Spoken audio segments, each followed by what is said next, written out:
120 বিঘা পৰ্যন্ত মই শালি খেতি কৰিবলৈ সক্ষম হৈছোঁ। বড়ো খেতি কৰিছিলোঁ, প্ৰথম 2 বিঘা কৰিছিলোঁ। 2 বিঘাতে যথেষ্ট লাভান্বিত হৈছিলোঁ। মই আচৰিত হৈ গৈছিলোঁ যে বড়ো ধানত যে ইমান লাভালাভ হয় মানে এককাল এবুকু পানীটো আমি ইয়াতে ঠাণ্ডাইছিলোঁ। মোৰ এটা তেলৰ আয়ুষ মাজুলী নামৰ এটা তেলৰ ব্ৰেণ্ড আছে, মেচিন আছে। সেই পাৰ বিক্ৰী কৰিও মই মাহেকত 12,000-12,500 টকা কেতিয়াবা পাওঁ। মোৰ 300-350 হাঁহ ইমান আছে। মুৰ্গীৰ ডিম মই খৰাহিতহে উঠাওঁ। এতিয়া মই কণ্টিনিউ মানে 20-40 কেজিকে মোৰ বেপাৰীয়ে অমিতা নিয়ে। ছাগলী বৰ্তমান 25 জনীমান আছে। কিতাপৰ পইচাৰে গৰু কিনিলোঁ, গৰুৰ গাখীৰৰ পইচাৰে আকৌ কিতাপ কিনিম।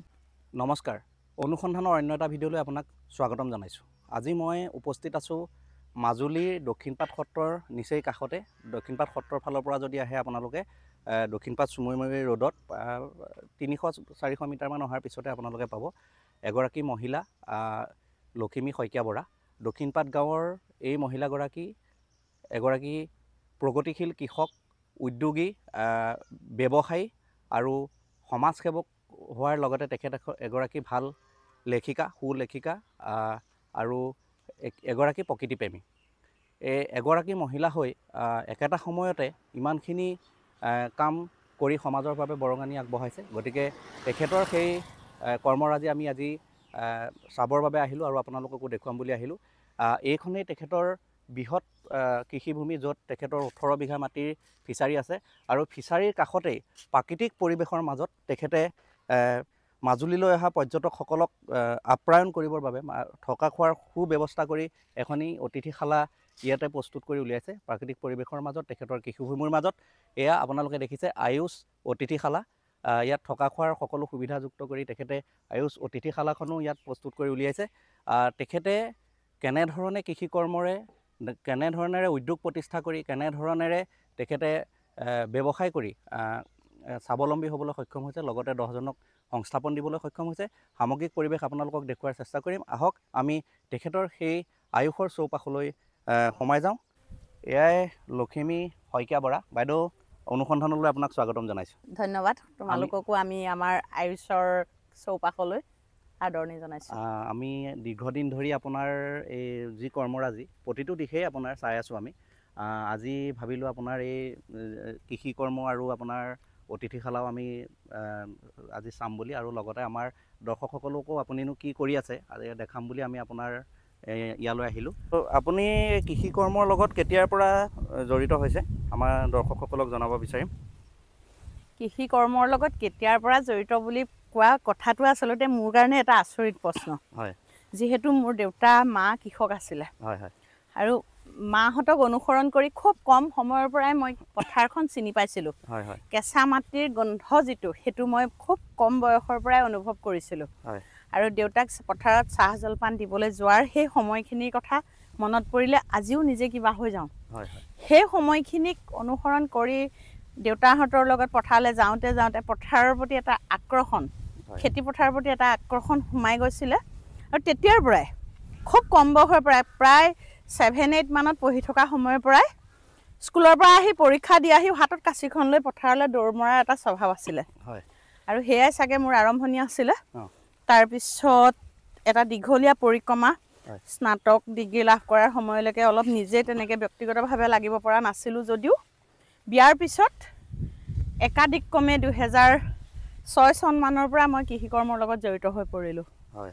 আৰু এতিয়ালৈকে কিন্তু আগতে ক্ষেত্ৰখন কম আছিলে। হয়। কিন্তু 2012 চনৰ মানৰ পৰা কৃষি ক্ষেত্ৰখন যথেষ্ট বহল। আৰু 2018 চনৰ পৰা 120 বিঘা পৰ্যন্ত মই শালি খেতি কৰিবলৈ সক্ষম হৈছিলোঁ। প্ৰথম অৱস্থাত আপুনি কি খেতি কৰিছিলে? আৰম্ভণিতে আপোনালোকে কি খেতি কৰিছিলে? প্ৰথমতে আমাৰ শালি ধান ৰুইছিলোঁ। হয় হয়। আৰু 2012 চনৰ পৰা আৰম্ভ কৰিছিলোঁ বড়ো খেতি। হয়। বড়ো খেতি কৰিছিলোঁ, প্ৰথম 2 বিঘা কৰিছিলোঁ। হয়। 2 বিঘাতে যথেষ্ট লাভান্বিত হৈছিলোঁ। মই আচৰিত হৈ গৈছিলোঁ যে বড়ো ধানত যে ইমান লাভালাভ হয় হয়। তাৰপিছতে মনটোও বাঢ়িলে। হয়। এতিয়া এটা কথা ক'ব লাগিব, এই য'ত ফিচাৰী খান্দিছোঁ মই, এইখিনি তুমি দেখুৱাব পাৰা, এইখিনি যিখিনি দলনি মাটি পৰি আছে, এইখিনি মোৰ নিজা নহয়, মোৰ মামাহঁতৰ পৰিয়ালৰ মাটি।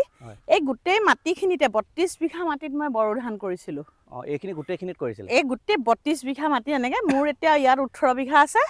আৰু ইফালেও মানে 18-19 বিঘা ইমান মানে আনুমানিক আমি 32 বিঘা ধৰিছিলোঁ 32 বিঘাতকৈ বেছি হ'লেও কম নহয় ইয়াতে বড়ো ধান কৰিলোঁ প্ৰথম অৱস্থাত চৰাইখিনি ইমান অহা নাছিলে পাছলৈ মানে চৰাই পৰিসৰটো ইয়াতে বৃদ্ধি হ'ল সেয়ে আমি খেতিটো ইয়াতে এৰি দিলোঁ আৰু লগতে বাও ধান কৰিছিলোঁ ইমান সাংঘাতিক মানে পলসুৱা মাটিৰ কাৰণে নেকি ইমান ধুনীয়া ধান হৈছিলে কিন্তু পানী আৰু জোকৰ কাৰণে দাবলৈ যথেষ্ট অসুবিধা হৈছিলে দাৱনীয়ে ভয় কৰে মানে এককাল এবুকু পানীটো আমি ইয়াতে ধান দাইছিলোঁ তাৰপিছতে ভাবিলোঁ কি চৰাইও বাঢ়ি গ'ল খেতিটো অকণমান মানে পানী দুনিৰ কাৰণে দাৱনীও পাবলৈ নাইকিয়া হৈ গ'ল বা তেতিয়াতো হাৰ্ভেষ্টাৰ নাই বা পানীত সেইখিনি নচলে সেইটো কাৰণে ভাবিলোঁ এই মাছৰ খেতি আৰম্ভ কৰোঁ বুলি ভাবিলোঁ আৰু আমাৰ মাজুলী জিলা প্ৰশাসনৰ লগত যোগাযোগ কৰি মোক 2020-21ত এটা স্কিম দিছিলে সৰু স্কিম এটা মানে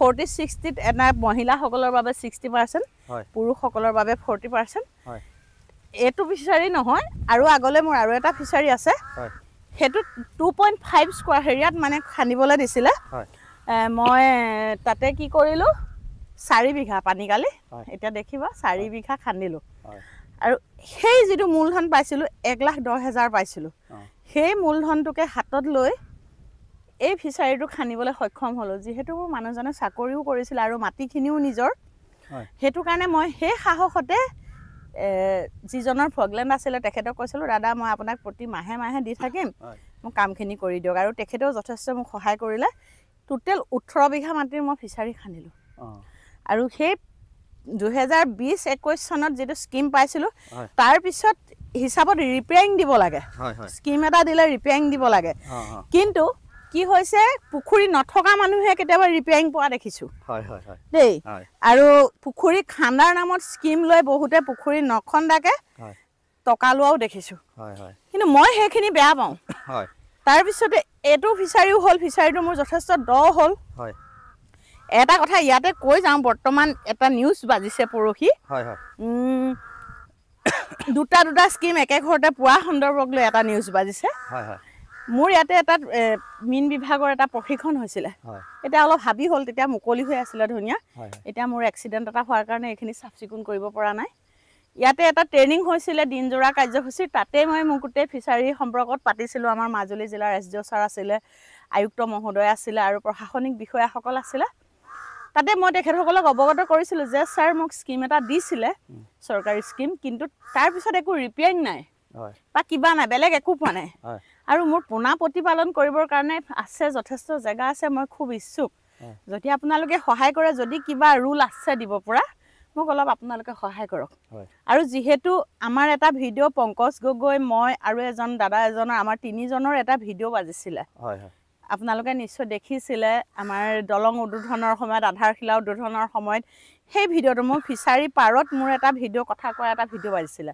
সেই ভিডিঅ'টো সংসদ মানে পাৰ্লিয়ামেণ্টতো বাজিলেগৈ তাৰপিছতে প্ৰধানমন্ত্ৰী নৰেন্দ্ৰ মোদী ডাঙৰীয়াই তেখেতৰ চিফ ছেক্ৰেটৰীক মাজুলীলৈ এই তিনিজন ব্যক্তিৰ ক্ষেত্ৰ চাবৰ কাৰণে পঠিয়াই দিলে প্ৰথম আহি আমাৰ ঘৰতে তেখেত সোমালে যোৰহাট জিলাৰ তেতিয়া আয়ুক্ত আছিলে পুলক মহন্ত ছাৰ তেখেতে যোৰহাট জিলাৰ প্ৰশাসন আৰু মাজুলী জিলাৰ প্ৰশাসনক একগোট কৰি আমাৰ ঘৰত সেইদিনাখনি কমেও 40 জন প্ৰশাসনিক বিষয়া তেখেত প্ৰধানমন্ত্ৰীৰ চিফ ছেক্ৰেটৰী মহোদয় আহোঁতে আমাৰ ইয়াতে গোটেইখিনি চালে তেতিয়া তেখেতেও কৈ থৈ গৈছিলে যে বাইদেউগৰাকী কামত যথেষ্ট উদ্যোগ আছে উদ্যোগী মন আছে প্ৰশাসনৰ ফালৰ পৰা তেখেতক যি পাৰা সহায় কৰিব এনেকৈ কৈ গৈছিলে তেতিয়া আমাৰ আয়ুক্ত আছিলে কাবেৰী বাইদেউ তাৰপিছত পশুপালন বিভাগৰ মনীষ ঠাকুৰ ছাৰহঁতো আহিলে এগ্ৰিকালচাৰ ডিপাৰ্টমেণ্টৰ ডাইৰেক্টৰ আহিলে ডেপুটি ডাইৰেক্টৰ ছাৰহঁত আহিলে সকলোৱে চাই মেলি মাজুলী প্ৰশাসনক এটাই কয় লক্ষ্মী বাইদেউক আপোনালোকে উলিয়াই আনক যিমান পাৰে সহায় কৰক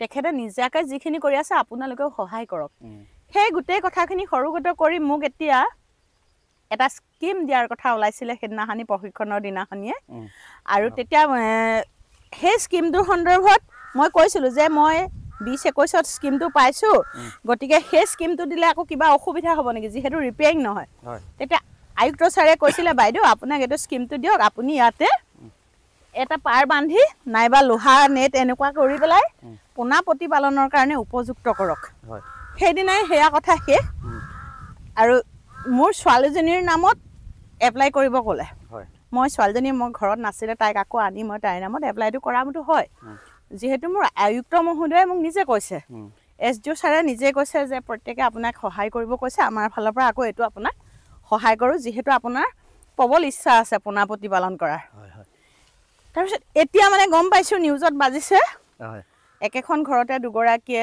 স্কিম পাইছে কোনোবাই এইখিনি মানে মানুহক প্ৰয়োগ কৰিছে হেঁচা প্ৰয়োগ কৰিছে মানুহক নিজে গঠন কৰি লৈছে যে তোমালোকে এনেকুৱা কৰা এটা আছে চক্ৰ তেওঁলোকে মানে এইখিনি কাম কৰিছে ভিতৰ চৰাটো আচলতে নাচায় যেতিয়া ধৰক মোৰ ঘৰলৈ প্ৰধানমন্ত্ৰী চিফ ছেক্ৰেটাৰী আহিছিলে সেই সময়কণত কিন্তু মোক শুভেচ্ছা জনোৱা বা অভিনন্দন জনোৱা মানুহৰ অভাৱ সেইকণ সময়ত মোক কোনেও নুসুধিলে বাইদেউ ইমান মানুহ আপোনালোকৰ ঘৰলৈ ক'ৰ পৰা আহিছিলে ইমান মানুহ কি কাৰণে আহিছে মোৰ এই ফিচাৰীৰ চৌহদত প্ৰায়ে প্ৰশাসনিক বিষয়াসকল গাড়ী লৈ আহি থাকে মিটিং হৈ থাকে কোনেও নুসুধে যে আপোনাকনো কি কাৰণে এইখিনি কৰিছে সেই শুভেচ্ছাটো কিন্তু কাৰোবাৰ আশাও নকৰোঁ মই তথাপিতো নিদিয়ে সেইটো এটা আচলতে আক্ষেপ বুলি ভাবোঁ কিন্তু খুদ ধৰি পেলাই আগবাঢ়ি যোৱা এগৰাকী পুৰুষকেই হওক এগৰাকী নাৰীকেই হওক কেনেদৰে পিছলৈ টানিব পাৰোঁ সেই খুদটো কিন্তু মই সকলোতে দেখিছোঁ কেৱল মাজুলীতে বুলিয়ে নহয়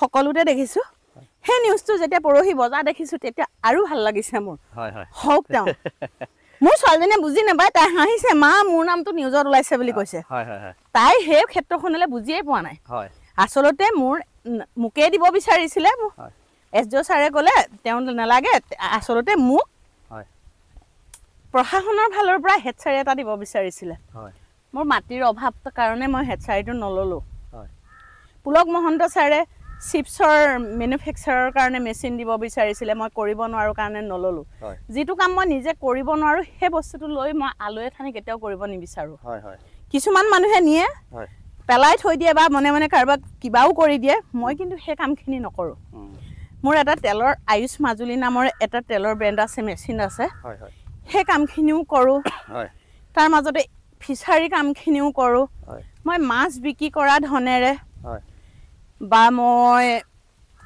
এটা কথা ক'ব লাগিব যে মই 2004 চনৰ পৰাই ডাকঘৰত মই RD খুলিছিলোঁ প্ৰথম দুখন মই ফেচবুকত সেইবিলাক কথা লিখি যাওঁ এটা কাৰণেই মই লিখি ভাল পাওঁ কোনোবাই বেয়া পাব পাৰে কোনোবাই মোক কমেণ্ট বেয়াকৈ কৰি কিবা ক'ব পাৰে কিন্তু মই এটা কথাৰ কাৰণে এইবিলাক লিখি যাওঁ আৰু দুগৰাকী অন্ততঃ অনুপ্ৰাণিত হওক এই কিতাপটো আৰু দুগৰাকীয়ে শিকক মোৰ ঘৰত প্ৰায় 60যোৰমান পাৰ চৰাই আছে সেই পাৰ বিক্ৰী কৰিও মই মাহেকত 12,000-12,500 টকা কেতিয়াবা পাওঁ গতিকে মই দুখন RDত 1000 টকাকৈ মোক মাহে 2000 টকা লাগে পাৰ বিক্ৰী কৰা টকা হাঁহ বিক্ৰী কৰা মোৰ প্ৰফাইলটো খুচৰিলে ৰাইজে দেখিব লক্ষীমাই শইকীয়া বৰা বুলি আছে আজিৰ পৰা 4-5 বছৰৰ আগত মোৰ 300-350 হাঁহ ইমান আছে একেদিনাই অজগৰ সাপে 300 পোৱালি খোৱাও মোৰ এটা ৰেকৰ্ড আছে মুৰ্গী 70-80 জনী মুৰ্গীৰ ডিম মই খৰাহিতহে উঠাওঁ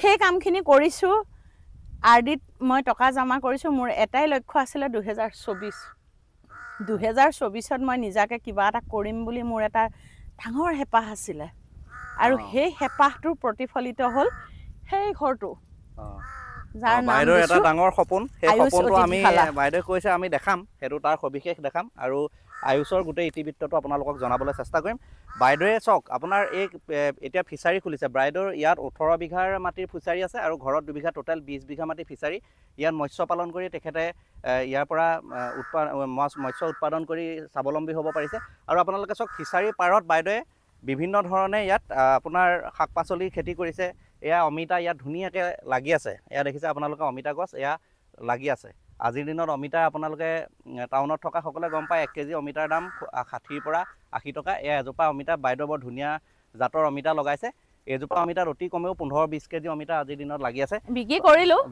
এতিয়া মই কণ্টিনিউ মানে 20-40 কেজিকে মোৰ বেপাৰীয়ে অমিতা নিয়ে আছে দেখিবা এইফালে নহয় দুদিন নে এদিনৰ অন্তৰত দেখিছা নহয় গছ আৰু দেখিবা এইফালে গোটেইখনে লাগি আছে গোটেই অমিতাই আছে এইটো যিটো ছিজনত অমিতা পাবলৈ অলপ টান মোক মোৰ পৰা বেপাৰীয়ে তেনেকৈ বিভিন্ন জেগাৰ পৰা বেপাৰী আহি 20 কেজি 25 কেজি 30 কেজি এনেকৈ অমিতা নিয়ে আছে এতিয়া ছাগলীও আপোনাৰ ইয়াতে ছাগলী পুহিছে আপোনাৰ হয় ছাগলী মোৰ কিমান ছাগলী বৰ্তমান 25 জনীমান আছে হয় তাতে গাফিনী আকৌ হৈছে 10-12 জনী হয় হয় 25 জনীমান ছাগলী আছে গোটেইখিনি থলুৱা জাতৰে ৰাখিছে থলুৱা জাতৰ হয় হয় আৰু এজনী জাৰ্চি গৰু পুহিছো হয় এটা কথা আৰু ভাল লাগিব জানি কিতাপ বিক্ৰী কৰা টকাৰে মই আজি 1.5 বছৰৰ আগত হয় জাৰ্চি পোৱালি এটা কিনিছিলো হয় আৰু এতিয়া তাই পোৱালি দিলে তাইৰ গাখীৰ বিক্ৰী কৰা টকাৰে মই এখন আকৌ কিতাপ পাব্লিছ কৰিব বিচাৰিছো প্ৰথমবাৰৰ কাৰণে জাৰ্চি গৰুৰ গাখীৰ বিক্ৰী কৰি মই যিখন 18 আগষ্টত কিতাপ পাব্লিছ কৰিম ধৰ্ষিত পুৰুষৰ চিৎকাৰ সেইখন সম্পূৰ্ণ মোৰ গাইজনীৰ গাখীৰ বিক্ৰী কৰি কিতাপখন কৰিম মানে এটা জীৱন চক্ৰৰ নিচিনা পৰিক্ৰমাৰ নিচিনা কিতাপৰ পইচাৰে গৰু কিনিলো গৰুৰ গাখীৰৰ পইচাৰে আকৌ কিতাপ কিনিম বাইদেউ আচলতে বহুত দূৰদৰ্শী হয় আপুনি চাওক এতিয়া 2024 চনত যিটো প্ৰজেক্ট আপোনাৰ কথা চিন্তা কৰিছিলে বাইদেউ 2004 চনৰ পৰা সেই কথাটো ভাবিছিল আৰু 2004 চনৰ পৰা যিটো ভাবিছিল 24ৰ ভিতৰত কৰিম আজি 24ৰ ভিতৰত হৈ গ'ল আৰু বাইদেউ ইতিমধ্যে আপোনালোকে গম পাইছে বাইদেউ সুলেখিকা এগৰাকী বাইদেউ বহুত কিতাপ আপোনাৰ ইতিমধ্যে প্ৰকাশ পাইছে আৰু প্ৰকাশৰ পথত কেইবাখনো আছে সেইটো আমি বেলেগ এদিন এটা দ্বিতীয় ভিডিঅ'ত আপোনালোকক দেখাম বাইদেউৰ সেই কিতাপৰ যিটো মানে সাহিত্য জগতৰ যিটো বাইদেউৰ চৰ্চা বা সাহিত্য জগতত কিমান আগবাঢ়ি গৈছে আপোনালোকে ইতিমধ্যে মই কৈছোঁ 23খনকৈ কিতাপ তেওঁ প্ৰকাশ কৰিছে আৰু 2-3খন কিতাপ অতি সোনকালে প্ৰকাশ পাব প্ৰকাশৰ পথত সেইখিনি আমি বেলেগ এটা ভিডিঅ'ত দেখাম আচলতে বাইদেউৰ যিমানখিনি পৰিক্ৰমা আছে একেটা ভিডিঅ'ত দেখুৱাটো সম্ভৱ নহয় আমি বেলেগ এটা ভিডিঅ'ত দেখাম আজি আমি এই বাইদেউৰ কৃষি ক্ষেত্ৰৰ বিষয়েহে আচলতে আমি জানিবলৈ ইয়াত আমি আজি উপস্থিত আছোঁ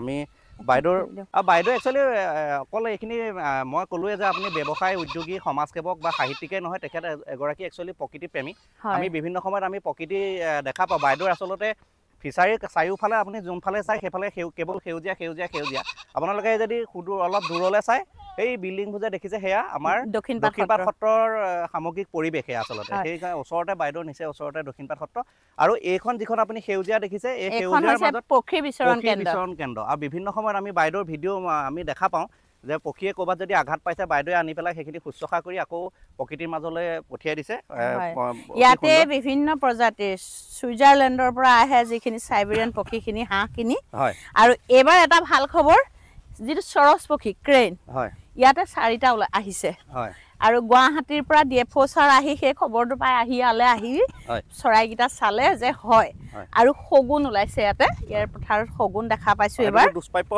দুষ্প্ৰাপ্য শগুনো দেখা পোৱা গৈছে গতিকে সেই চৰচ পক্ষী অসমলৈ প্ৰথমবাৰৰ কাৰণে এই আয়ুষৰ কাষৰ পথাৰতে পৰিছেহি আৰু অক্টোবৰ মাহৰ পৰা ইয়াতে পক্ষী ক্ৰমান্বয়ে আহিব গোটেই পথাৰখন লাখ লাখ পক্ষীয়ে ভৰ্তি হৈ থাকে সেইটো এটা পৰিৱেশ সাংঘাতিক পৰিৱেশ মানে অক্টোবৰ মাহত যদি আপোনালোকে বাইদেউৰ এই কৃষি ক্ষেত্ৰলৈ আহে বা ফিচাৰীলৈ চাবলৈ আহে আপোনালোকে চাৰিওফালৰ পৰিৱেশত সেই যিটো মানে পৰিভ্ৰমী চৰাই মানে বিচৰণ সেইটো আপোনালোকে দেখিবলৈ পাব অকল এই মই সোঁচাইডটো আপোনাক দেখুৱাইছোঁ কেৱল সোঁচাইড বুলি নহয় গোটেই চাৰিওফালে আচলতে বাইদেউৰ এই কৃষি ক্ষেত্ৰৰ চাৰিওফালে প্ৰাকৃতিক পৰিৱেশৰ মাজতে আছে এই দূৰত আমি দেখিছোঁ নাৱৰীয়াই নাওলৈ সেয়া মাছ মাৰি আছে এখন মাগুমৰা বিল ঐতিহাসিক মাগুমৰা বিল নিচেই ওচৰতে আৰু প্ৰকৃতিৰ সুৰক্ষাৰ বাবে বাইদেৱে আচলতে প্ৰয়োজনীয় যিখিনি গছ-গছনি লাগে সেই গছ-গছনিখিনিও পুখুৰীৰ পাৰত অতি সুন্দৰকৈ লগাইছে বহুতে কৈছে মানে এই শিমলু গছখিনি কাটি পেলাবলৈ কৈছে কিন্তু উকহ পৰিব চৰাই মাছ খাব কিন্তু মই এটা কথা চিন্তা কৰিছো উকহটো আমাৰ সমাজৰ পৰা ক্ৰমান্বয়ে হেৰাই গৈছে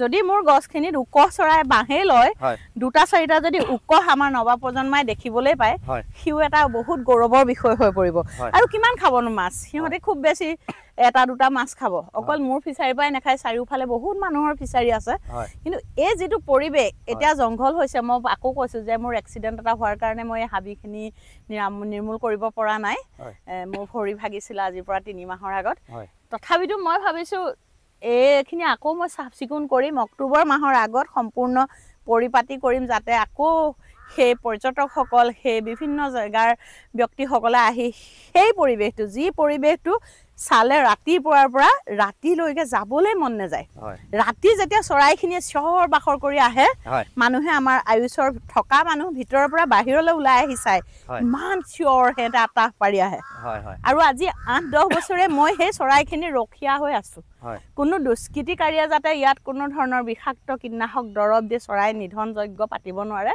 তাৰ বাবে মই মোৰ ঘৰৰ পৰা এটা কেমেৰা পথাৰৰ ফালেও দি থওঁ কোনেও যাতে সোমাব নোৱাৰে আৰু কেতিয়াবা যদি কৰবাৰ পৰা আহিও তেনেকৈ চৰাই পৰেহি কোনেও তাক নি ভক্ষণ কৰিব নোৱাৰাকৈ মই সেইখিনি বন বিষয়াসকলৰ লগত যোগাযোগ কৰি হয় এবাৰ 4টামান চৰাই সুস্থ কৰিছোঁ হয় আৰু 4টামান চৰাই নোৱাৰিলোঁ সুস্থ কৰিব, মৰিলে।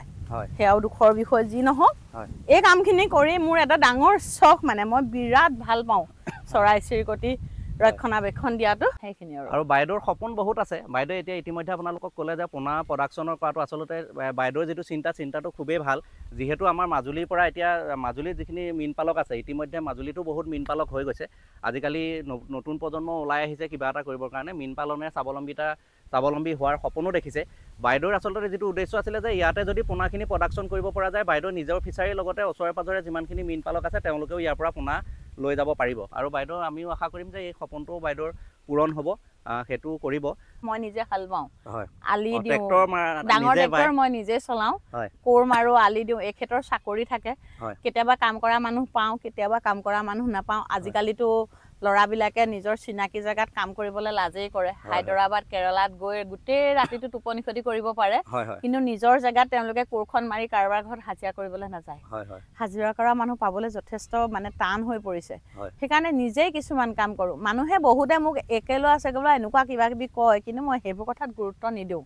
এইটো লখিমী বাইদেউৰ সপোনৰ যিটো প্ৰজেক্ট, সেই সপোনৰ প্ৰজেক্ট যে মাজুলীলৈ অহা পৰ্যটকক অতি সুন্দৰকৈ আপ্যায়ন কৰি নিজে থলুৱা আহাৰ ধুনীয়াকৈ নিজ হাতেৰে প্ৰস্তুত কৰি খুৱাব। আৰু আপোনালোকে যদি ইচ্ছা কৰে নিজে ইয়াত ৰান্ধি খোৱাৰো ব্যৱস্থা আছে। অতি সুন্দৰকৈ বাইদেৱে এই গেষ্ট হাউচটো আয়ুষ অতিথিশালা ইয়াত প্ৰস্তুত কৰি তুলিছে। কাম চলি আছে ইতিমধ্যে, প্ৰায় সম্পূৰ্ণ হোৱাৰ পথত।